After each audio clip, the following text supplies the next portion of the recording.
చేయడానికి ఈ సందర్భంగా కొలన్పాక ప్రజల తరపున మేము చేసే హెచ్చరిక అనుకోండి, విజ్ఞప్తి అనుకోండి, మీరు మా కొలన్పాక ప్రజల మనోభావాలను దెబ్బతీస్తూ ఈ గుడి మాదే అన్నట్టుగా వ్యవహరిస్తూ మా మా మా చిన్నప్పటి నుంచి కూడా మా నాయనలప్పటి నుంచి మా తాతలప్పటి నుంచి కూడా సోమేశ్వరాలయం అంటే మా ఊరికి సంబంధించింది, మాది అనే ఒక భావనతో ఉన్న దాన్ని మా మనోభావాలను దెబ్బతీస్తూ మీరు ట్రస్ట్గా ఏర్పడి మీరు దొంగ రిజిస్ట్రేషన్ చేసుకొని ఈ విధంగా మీరు మా కొలన్పాక ప్రజలను ఇబ్బందికరంగా వ్యవహరిస్తే మాత్రం రేపు మీ కర్ణాటక భక్తులను కూడా ఈ కొలన్పాకకు రానియకుండా అందరూ మిమ్మల్ని ఇబ్బంది పెట్టే పరిస్థితి వస్తుంది.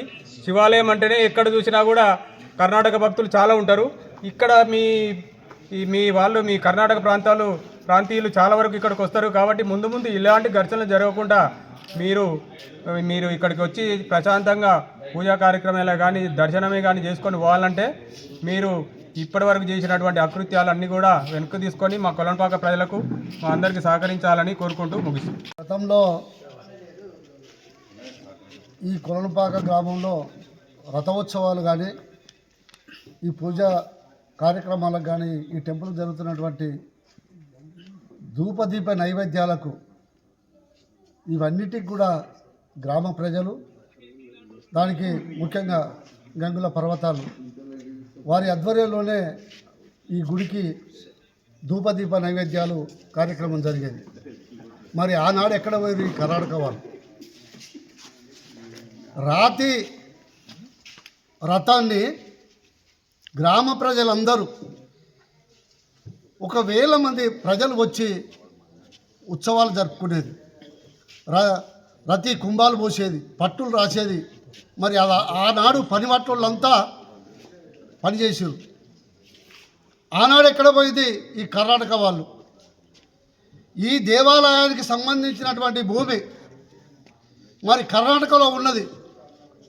అక్కడ మీరు పీఠం ఏర్పాటు చేసుకున్నారు. అక్కడ వరకు మేము రాలేదు మీ జోలికి. మరి మా కొలన్పాకలో ఉన్నటువంటి దేవస్థానం భూమి మీ కర్ణాటకలో ఉన్నది. అది మాకు తెలంగాణకు కొలన్పాకకు హక్కు ఉంటుంది దేవస్థానం అని మేము అక్కడికి రాలేదు. మీ జాగలో మీరున్నారు, మా గ్రామంలో మేము ఉన్నాం. అటువంటిది మంచి జరుగుతున్నప్పుడు మేము మీకు సహకరించినాం, మీరు మాకు సహకరించారు. కానీ తప్పుడు మార్గంలో నడిస్తే దీన్ని ఎవరు కూడా సహించరు, ఈ గ్రామంలో కూడా అడుగు పెట్టనియరు. అంతకుముందుకు మీరు ఎవరు రాలే కదా. 82లో మీరు చేసుకున్నాము అని మీరు చెప్తున్నారు దొంగ సృష్టించి. మరి అంతకుముందుకు ఇక్కడ గ్రామ ప్రజలే జరుపుకుంటారు కదా. మరి ఆనాటి రతికుమ్మాలు కానీ రథోత్సవాలు కానీ మరి దేవుని కళ్యాణం కానీ ఇవన్నీ కూడా ఈ గ్రామ ప్రజలే జరుపుకున్నారు.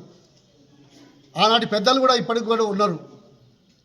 ఇవాళ మేము ఒక్కడే హెచ్చరిస్తూ ఉన్నాం, వార్నింగ్ ఇస్తూ ఉన్నాం, కోరుతూ ఉన్నాం కూడా. లాస్ట్కు మీరు ఏ విధంగానైతే రిజిస్ట్రేషన్ చేసుకున్నారో దొంగతనాన గ్రామ ప్రజలకు తెలియకుండా, గ్రామంలో ఉన్నటువంటి సర్పంచులకు తెలియకుండా దాన్ని మీరు ఎమ్మటే రద్దు చేసుకోవాలి, కోర్టులో విత్డ్రా చేసుకోవాలి. అట్లయితేనే ఈ గ్రామంలోకి రాణిస్తాం, లేకపోతే లేదు. ఎందుకంటే ఈ యాత్రీ మాస్ కట్టేటప్పుడు కూడా ఇక్కడ సరే డెవలప్ జరుగుతుంది. ఇక్కడ ఈ దేవుని టెంపుల్ భూమికి సంబంధించింది అక్కడ ఉన్నది కాబట్టి దాని మీద వచ్చిన ఆదాయాన్ని మీరు ఇక్కడ డెవలప్ చేస్తున్నారు అనుకున్నాం తప్ప దీన్ని ఆక్రమించుకొని రిజిస్ట్రేషన్ చేసుకొని దీన్ని అంతా ఎత్తుకపోతాం, మేమే దీనికి శాశ్వత కర్తలం అనే స్థాయికి మీరు వచ్చారు అంటే ఈ గ్రామ ప్రజలు ఊరుకోరు. ఇక్కడనే పోరాటానికి పురిటిగడ్డ ఇది తెలంగాణ నిజాం నిరంకుశ పరిపాలనకు వ్యతిరేకంగా సాగినటువంటి పోరాటం. అందులో మీరు కూడా కొంత భాగమే. కానీ ఇప్పటికైనా మీరు దీన్ని బంద్ చేసుకొని విత్డ్రా చేసుకొని గ్రామ ప్రజలతో కలిసి ఉండాలనేదే మేము కోరుతున్నాం.